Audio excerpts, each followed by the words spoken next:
Summer, 1943, 13:20 hours. Camp Crossville, Tennessee. The heat hangs heavy over the wooden barracks, pressing down like the desert sun he thought he had left behind. A German prisoner of war stands near a small canteen window, holding something unfamiliar in his hand. A glass bottle. Inside it, a dark liquid trembles with tiny explosions, bubbles racing upward, colliding, dissolving into nothing. He tilts it slightly, watching the movement as if trying to understand a machine. For 2 years, he had fought in North Africa under relentless sun and sandstorms. His world had been reduced to survival: dry biscuits that cracked between the teeth, bitter ersatz coffee brewed from roasted grains, and water measured in careful sips. Sweetness had disappeared from his life long before defeat. Now, for 5 American cents, a coin so small it barely seemed to matter, he holds something that should not exist in wartime. Coca-Cola, the guard had said casually, as if naming something ordinary. The soldier studies the label, the clean typography, the perfect glass, the uniformity of it all. This is not improvised. Not rationed. Not rare. This is mass-produced perfection. Around him, other prisoners exchange quiet glances. Some laugh nervously. Others watch in silence. None of them have seen anything like this in years. He raises the bottle slowly. The glass is cold. That alone feels unnatural. He hesitates for a moment, not out of fear, but disbelief, then takes a cautious sip. The reaction is immediate. Sweetness floods his mouth. Not the artificial bitterness of substitutes, but real sugar. Sharp carbonation stings his tongue. The taste is overwhelming, almost aggressive in its intensity. He lowers the bottle, blinking. For a brief second, the war disappears. No artillery. No hunger. No orders. No ideology. Just taste. But then something far more dangerous begins to take shape. Because this drink is not just a drink. It is evidence. Evidence that somewhere, far from the front lines, an entire system exists that can produce millions of identical bottles, fill them with sugar, transport them across oceans, and sell them to enemy soldiers, for almost nothing. The soldier looks down at the bottle again, this time not with curiosity, but with calculation. If this is what they give to prisoners, what do they give to their own people? Around the camp, life continues with quiet normality. Guards talk casually. Trucks arrive and leave on schedule. Supplies are unloaded without urgency, without scarcity, without tension. Everything functions. Everything flows. And for the first time since the war began, a thought forms that he cannot suppress. What if everything we were told was wrong? Within days, he will see more. Ice cream served in the middle of summer heat. Chocolate bars sold in stacks, not pieces. Sugar poured freely into coffee, not measured, not rationed, but ignored in its abundance. Within weeks, he will realize that this is not an exception. It is the system. And within months, the realization will become unavoidable. Germany is not losing because of strategy. Germany is losing because it is fighting an enemy that lives in a completely different reality. A reality where even prisoners drink cold Coca-Cola.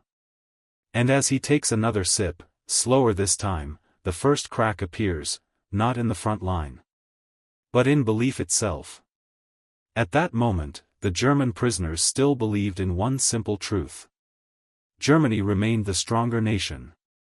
Even in captivity, that belief had not yet been broken. It had been reinforced for years, through speeches, newspapers, radio broadcasts, and the constant repetition of one idea: America was soft, divided, and incapable of sustaining a real war. According to everything they had been taught, the United States was a country weakened by comfort. A society obsessed with consumption, lacking discipline, lacking endurance. A nation that could not withstand the hardships that Germany had already endured. And there were reasons why this belief seemed logical. Germany had survived years of total war under increasing pressure. Its soldiers had fought across Poland, France, the Balkans, North Africa, and deep into the Soviet Union. They had endured shortages, cold, hunger, and constant attrition, and yet the war continued. From their perspective, hardship was strength. Sacrifice was proof of superiority. If Germany could fight with less, then surely it was stronger than an enemy that needed more. Even the idea of American abundance had been twisted into a weakness.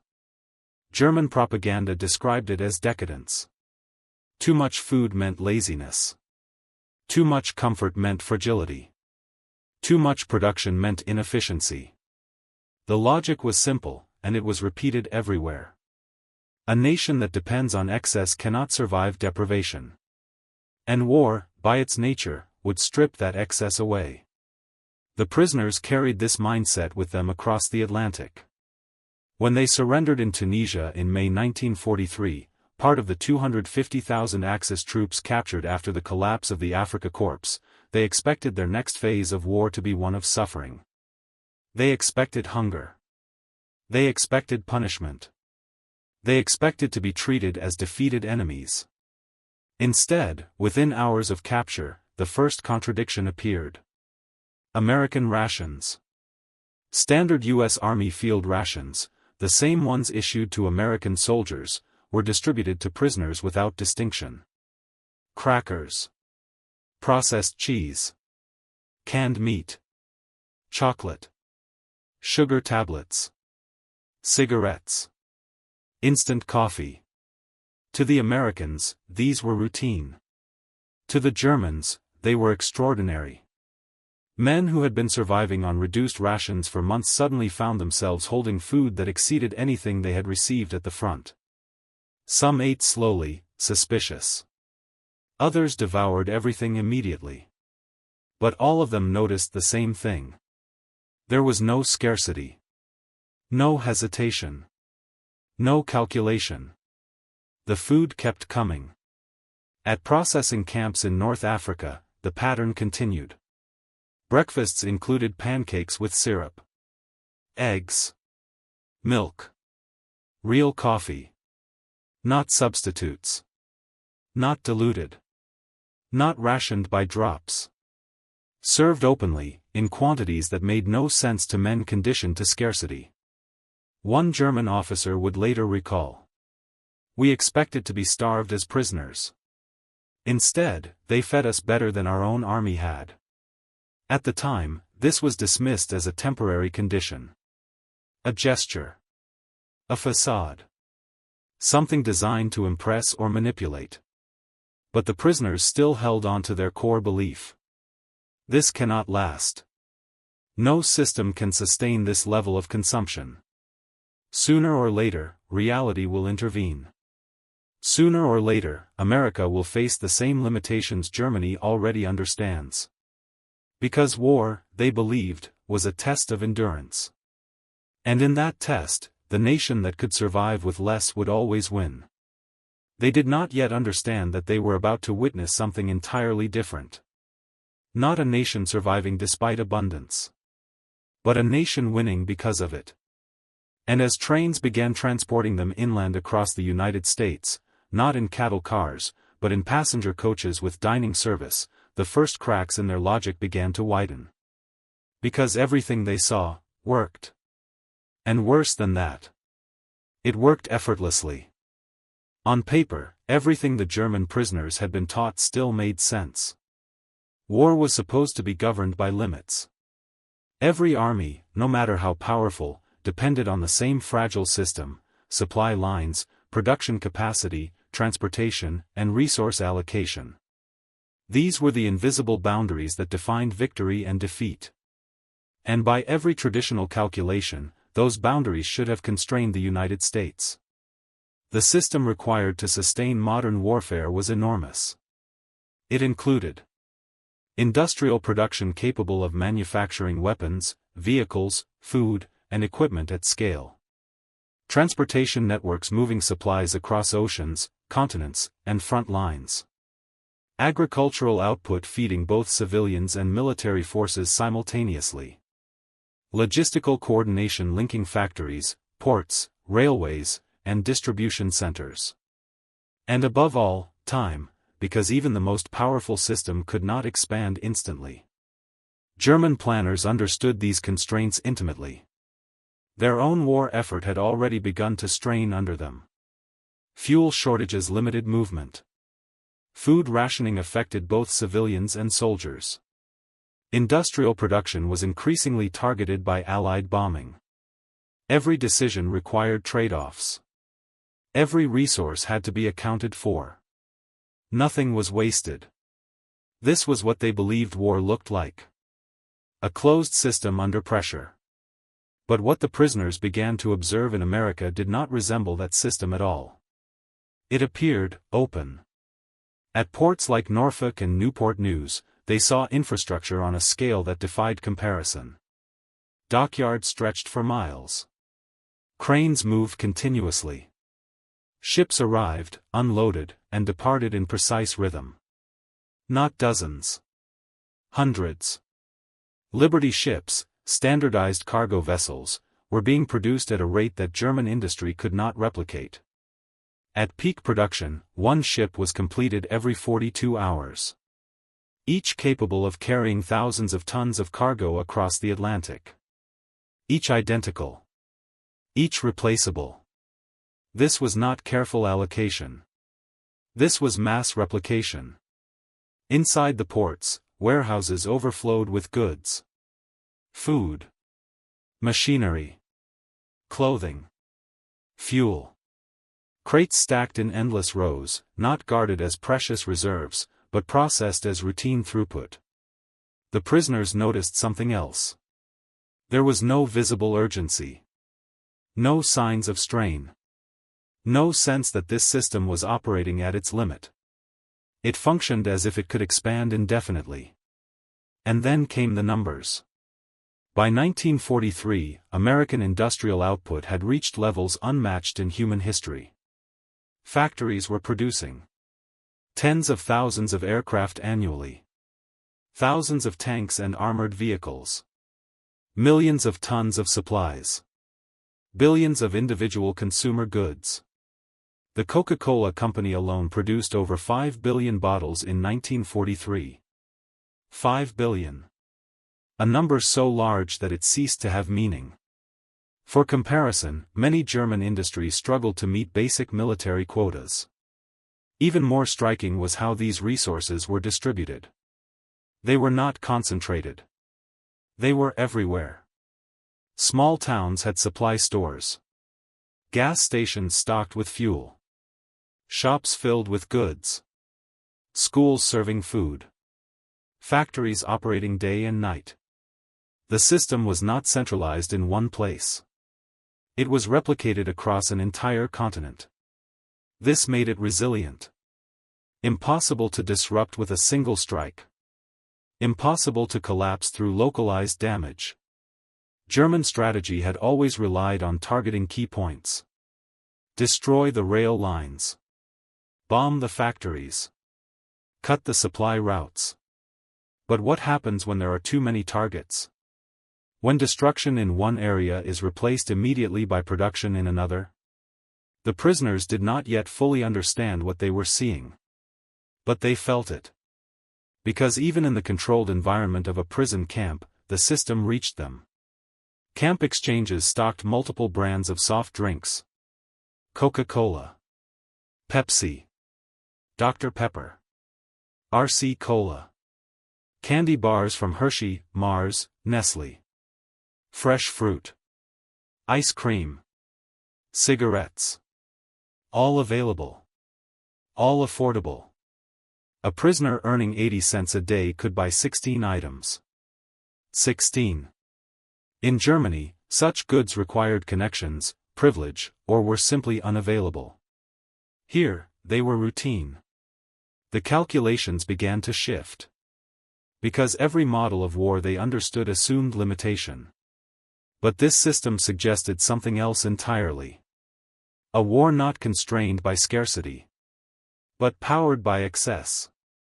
And if that was true, then all previous calculations were wrong. But then, details began to appear that did not fit the system the prisoners believed in. At first, they were small. Almost insignificant. Easy to ignore. On the transport trains moving them inland across the United States, German prisoners expected the familiar, overcrowded conditions, minimal food, strict control. Instead, they found themselves seated in passenger coaches. Clean windows. Padded seats. Space. And then the dining cars. Meals were served openly. Fried chicken. Vegetables. Pie. Coffee. Not emergency rations. Not reduced portions. Full meals. The same meals civilians received. At first, many prisoners assumed this was temporary. A staged demonstration. Something designed to impress or deceive. But the pattern continued. At every stop. At every camp. At every interaction. Then came the second anomaly. The shops. At port facilities and small towns, prisoners glimpsed something even more unsettling than abundance: variety. Not one product. Many. Shelves filled with different brands of the same item. Chocolate from multiple companies. Soft drinks in multiple colors, flavors, labels. Candy bars stacked in rows. Not locked away. Not guarded. Displayed casually. And more disturbing still, people were choosing between them. Not based on necessity, but preference. This violated a fundamental assumption of wartime logic. In Germany, choice had disappeared. Production was centralized. Standardized. Simplified. One product. One version. One distribution.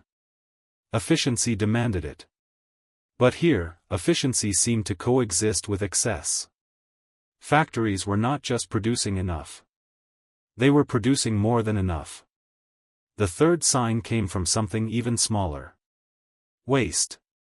At Camp Aliceville, Alabama, German prisoners working in kitchens witnessed an incident that left a lasting impression. Several hundred pounds of sugar had hardened due to humidity. In Germany, this would have been recovered. Dissolved. Reprocessed. Nothing would be lost. Instead, the American staff discarded it. Threw it away. Ordered more. No hesitation. No concern. To the prisoners, this was not just surprising. It was incomprehensible. Sugar in Germany was measured in grams. Rationed monthly. Sometimes unavailable. Here, it was discarded in hundreds of pounds. And then came the final contradiction. Distribution. The prisoners began to notice that supplies did not arrive irregularly. They arrived constantly. Predictably. On schedule. Coca-Cola deliveries. Weekly. Hundreds of cases. Each case containing 24 bottles. Camp Hearn, Texas alone consumed approximately 7,000 bottles per week. Not for soldiers. For prisoners. Ice cream. Delivered or produced regularly in camps with refrigeration. Chocolate. Available daily. Fresh fruit. Seasonal, but consistent. The system did not fluctuate. It did not tighten. It did not show signs of strain. Instead, it behaved as if there were no limits at all. At first, the prisoners tried to rationalize what they were seeing. Perhaps America had stockpiled resources before the war. Perhaps this was temporary. Perhaps shortages would come later. But the longer they observed, the more one fact became impossible to ignore. There were no signs of preparation for scarcity. Only systems built for continuous abundance. And slowly, a dangerous question began to emerge. Not spoken openly, but understood by many. If this is how they operate under wartime conditions, what does their full capacity look like? At that moment, the contradiction was still incomplete. Still forming. Still deniable. But the pattern was clear. And it was growing. Then, the realization could no longer be delayed. What they were witnessing was not abundance. It was scale. And scale changed everything. It began with numbers so large they resisted comprehension. Across American prison camps in 1943, more than 371,000 German prisoners were held. Each of them fed. Each of them supplied. Each of them given access to food, drinks, and basic goods that exceeded what German civilians received at home. This alone challenged logic. But the deeper shock came from what supported it. American agricultural production had reached staggering levels. Approximately 7 million tons of sugar annually. 119 billion pounds of milk. Hundreds of millions of gallons of ice cream. Hundreds of millions of pounds of chocolate, with the military alone consuming 380 million pounds during the war. These were not emergency reserves. These were ongoing outputs. Continuous. Reliable. Expanding. And the distribution matched the production. Food was not concentrated. It flowed outward. To cities. To towns. To camps. To prisoners. The prisoners began to understand something unsettling. They were not receiving special treatment. They were receiving a fraction of a system that was already overflowing. Then came the logistics. The movement of goods. Liberty ships crossed the Atlantic carrying up to 30,000 prisoners monthly. But they also carried something else. Food. Supplies. Fuel. And they did so with refrigeration systems capable of preserving fresh products across ocean voyages. Ship logs confirmed it. Ice cream served in the middle of the Atlantic. Fresh bread. Meat. Milk. Coffee with sugar. For men who had not seen such things in years, the experience was surreal. But the real shock was not the existence of these supplies. It was their consistency. Every ship. Every crossing. Every delivery. No interruption. No reduction. No sign of strain. And then the prisoners saw the ports. Norfolk Naval Base alone covered over 4,300 acres. Handling more cargo in a single day than major German ports processed in a week. Cranes moved continuously. Trucks loaded and unloaded without pause. Supplies stacked in quantities that seemed impossible to exhaust. Not dozens. Not hundreds. Thousands of tons moving daily. The scale removed the possibility of comparison. German logistics operated in limits. American logistics operated in multiplication. And then came the final realization. Production was not slowing down. It was increasing. Even as the war intensified. Even as global operations expanded. Factories continued to produce. Farms continued to harvest. Supply lines continued to grow. This was not a system under pressure. This was a system accelerating. The prisoners began to understand something that had never been part of their calculations. War, as they knew it, was based on exhaustion. But this was something else entirely. A system that did not weaken under pressure, but expanded because of it. And as that realization settled in, the true scale of the situation became clear. Germany was not facing a stronger army. It was facing a stronger system. And systems like this did not collapse. With each passing week, the contradictions did not fade. They intensified. What had first appeared as isolated observations began to form a pattern, one that could no longer be dismissed as temporary or artificial. Reports from within the camps became more detailed. More precise. More disturbing. Prisoners working in kitchens, supply depots, and agricultural fields began to see the system from the inside. And what they reported confirmed the worst possibility. The abundance was real. And it was everywhere. Camp records showed that prisoners received between 3,300 and 3,600 calories daily. Not occasionally. Not during special periods. Every day. By comparison, German civilians at the same time survived on 1,200 to 1,500 calories, often less. The difference was not marginal. It was absolute. Sugar, one of the most tightly controlled resources in Germany, became a symbol of this gap. In American camps, 100-pound bags of refined sugar arrived weekly. Placed openly in kitchens. Used freely. Poured into coffee, tea, cereals, desserts. No counting. No rationing. No supervision. At Camp Crossville and others like it, prisoners could take as much as they wanted. Some did so cautiously at first. Small amounts. Measured out of habit. But over time, the behavior changed. Because the supply never decreased. It was always replaced. Always replenished. Always there. Then came the next level of escalation. Ice cream. At first, it appeared only occasionally.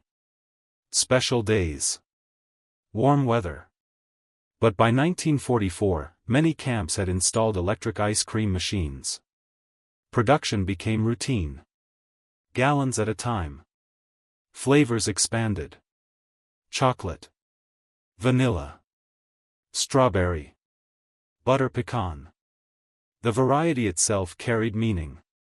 In Germany, even before the war, such selection had been limited.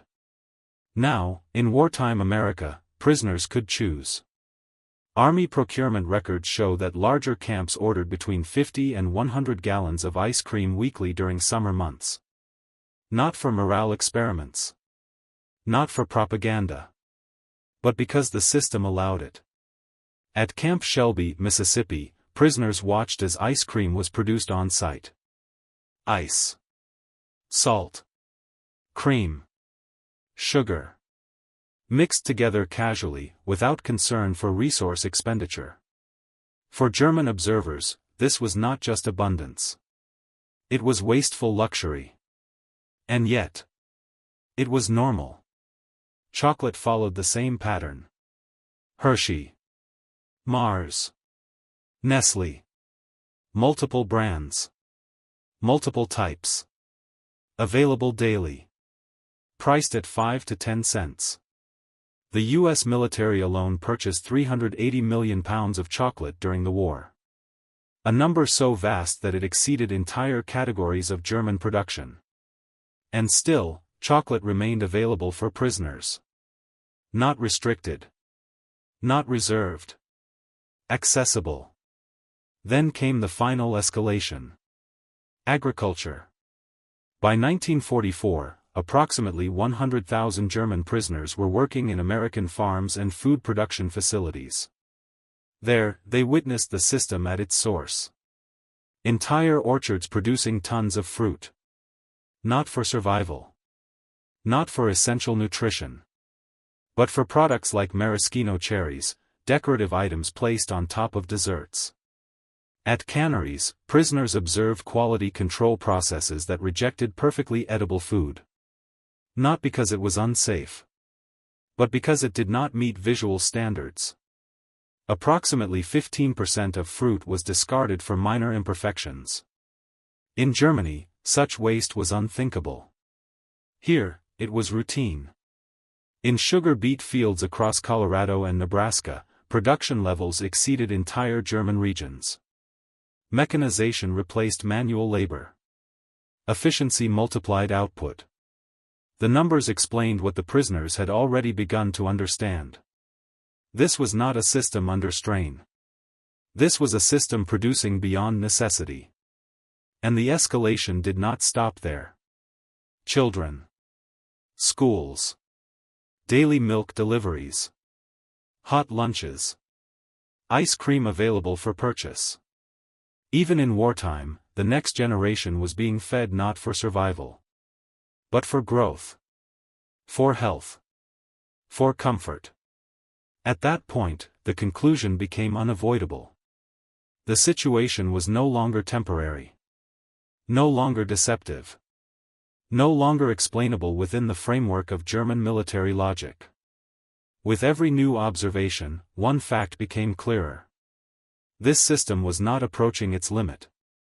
It had not even reached it. And for the prisoners, the implications were devastating.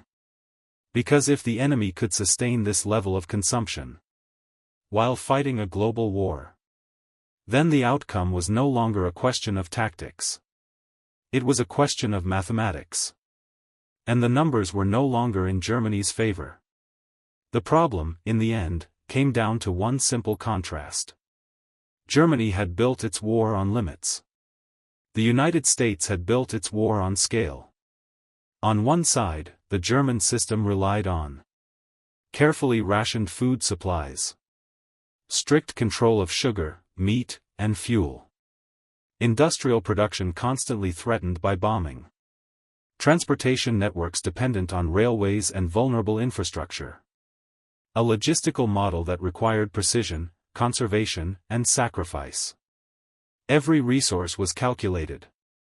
Every gram accounted for. Every mistake costly. German soldiers were trained to operate within restriction. To conserve ammunition. To measure fuel. To survive with less. This was considered strength. But on the other side, the American system operated differently. It possessed agricultural output capable of feeding both its population and hundreds of thousands of prisoners. Industrial production generating billions of consumer goods alongside military equipment. Transportation networks spanning oceans, railways, highways, and ports simultaneously. Standardized manufacturing allowing identical products to be produced and distributed nationwide. And most critically, surplus. Not just enough. More than enough. American prisoners' camps revealed this contrast with brutal clarity. A German civilian might receive 280 grams of sugar per month, when available. An American camp kitchen received 100 pounds per week. A German family rationed meat to survival levels. American prisoners consumed 32 ounces weekly, often more. Milk in Germany was scarce, limited, often unavailable. In American camps, it was available daily. Ice cream in Germany had disappeared entirely. In America, it was produced for morale. For variety. For comfort. This was not a difference of degree. It was a difference of system. German logistics aimed to endure. American logistics aimed to overwhelm. Even in small details, the contrast became undeniable. German production focused on necessity. American production included luxury. German distribution was centralized and controlled. American distribution was decentralized and expansive. German planning assumed scarcity. American planning assumed continuity. And this difference created an imbalance that could not be corrected on the battlefield. Because the battlefield was no longer the decisive factor. The decisive factor was behind it. Factories. Farms. Transport systems. Production lines. The German soldier could fight harder. Endure more. Sacrifice everything. But he could not multiply resources that did not exist. Meanwhile, the American system could replace losses faster than they occurred. Food. Fuel. Equipment. Even morale. Everything could be restored. Everything could be expanded. And the prisoners began to understand the true nature of the conflict. This was no longer a war between armies. It was a collision between two systems. One defined by limitation. The other defined by abundance. One attempting to survive. the other capable of scaling indefinitely. And in such a confrontation, the outcome was not determined by courage, but by capacity. It did not happen all at once. There was no single speech, no official report, no command from above. The realization came quietly, individually, in moments that seemed insignificant, but could not be undone. For some, it came in the fields. A German prisoner working in a fruit cannery watches as crates of perfectly edible produce are rejected. Not rotten. Not spoiled. Simply imperfect. Too small. Too irregular. Too flawed to meet American standards. He asks what will happen to it. Animal feed, someone replies. He says nothing. But in that moment, a calculation forms. In Germany, this food would have been distributed. Here, it is discarded. For others, the realization comes in the camps. A prisoner pours sugar into his coffee. Then more. Then more again. No one stops him. No one watches. No one cares. He looks around. The bowl is still full. Always full. It is not rationed. It is not tracked. It is not even considered valuable. That is when it becomes clear. This is not supply. This is excess. For some, the realization comes through letters. German prisoners begin sending food packages home, chocolate, coffee, canned goods. According to Red Cross records, approximately 11 million parcels were sent from American camps to Germany. Food flowing from prisoners to civilians. The direction itself is impossible. Fathers in captivity feeding families in freedom. That reversal cannot be explained. It can only be understood. And for others, the realization comes in the simplest way. Taste. The first Coca-Cola. The first ice cream. The first chocolate bar. Not as luxury, but as routine. One former soldier would later recall. It was not the taste itself. It was the fact that it did not matter. It was always available. That was the moment. Not when they saw abundance, but when they understood that abundance had no consequence. And then the final conclusion emerges. Not spoken aloud, but shared. Germany is not fighting a stronger army. Germany is fighting a stronger system. A system that can afford to waste. A system that can feed enemies better than its own enemies feed themselves. A system that does not fear shortage. Because shortage does not exist within it. At that point, the outcome becomes visible. Not in battles. Not in maps. But in mathematics. If one side measures resources in grams, and the other in tons, then the result is already decided. And those who see it first understand something that command has not yet accepted. The war is no longer about victory. It is about time. How long it will take for reality to reach everyone else. By early 1945, the process was complete. Not on the battlefield, but in the minds of those who had seen both systems from the inside. German prisoners began returning home between 1945 and 1946. They did not return as they had left. Medical examinations revealed a striking fact. Most prisoners had gained weight. They were healthier than when they had been captured. Meanwhile, their families in Germany had grown weaker.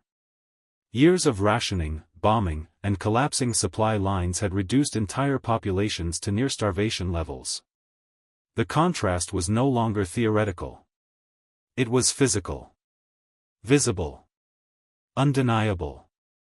Men who had been defeated in war returned stronger than those who had remained free. They carried with them more than stories. They carried evidence. Chocolate bars saved for children. Coffee. Canned food. Objects that became treasures in a destroyed economy.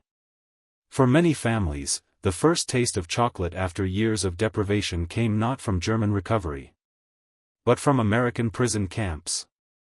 And with that came something even more powerful. Knowledge.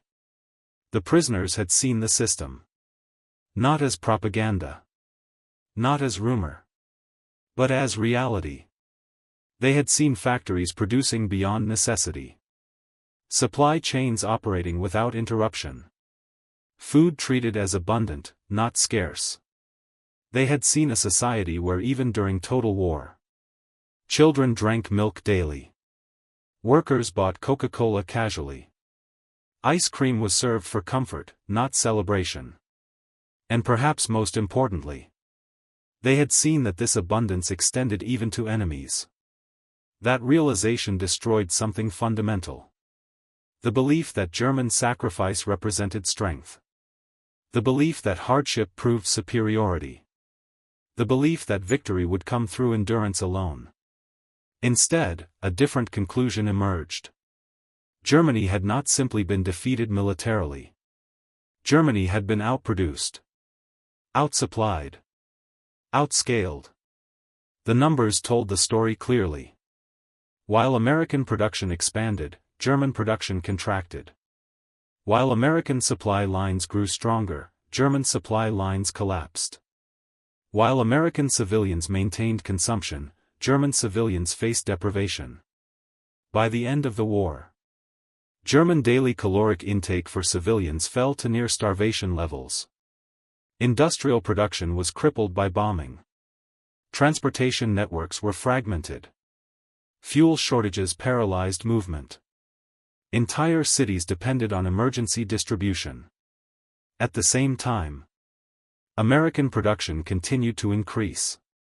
Supply chains extended across multiple continents. Military and civilian consumption coexisted. And reserves continued to grow. The imbalance had reached its final stage. And the prisoners understood it before many commanders did. One former officer would later summarize it simply. We did not lose because we fought poorly. We lost because the enemy could replace everything, and we could not replace anything. That was the outcome. Not a single battle. Not a single decision. But a system-level collapse. And those who had witnessed it from inside American camps carried that understanding back to Germany, where it would shape what came next. This story revealed a simple truth that many understood too late. Wars are not won by endurance alone. They are won by systems. Germany had built its war on discipline, sacrifice, and the ability to survive with less. Its soldiers endured hunger, cold, and exhaustion. They believed that hardship was strength. That resilience would compensate for scarcity. But the war they were fighting had already changed. It was no longer a test of who could survive with less. It was a test of who could produce more. The United States had transformed war into something else entirely. A function of industry. A function of logistics. A function of scale. Factories replaced shortages. Transportation replaced distance. Standardization replaced inefficiency. And abundance replaced fear. The German prisoners saw this transformation not on the battlefield, but in something far more ordinary. A bottle of Coca-Cola. A scoop of ice cream. A bar of chocolate. These were not luxuries. They were evidence. Evidence that a nation could fight a global war. And still produce more than it needed. Still distribute more than it consumed. Still provide comfort not only to its own people, but to its enemies. That was the decisive advantage. Not a weapon. Not a tactic. Not a commander. But a system capable of sustaining war without collapsing under its weight. German officers would later admit this openly. One conclusion appeared again and again in post-war analysis. Courage could win battles. Strategy could win campaigns. But only production could win a world war. The prisoners who drank Coca-Cola in American camps understood this before many generals did. They had seen the future of warfare. A future where victory belonged not to those who endured scarcity, but to those who eliminated it. And in that future, the outcome had never truly been in doubt. Because in the end, the most powerful weapon the United States possessed was not its army, but its ability to create so much that even its enemies could not deny it.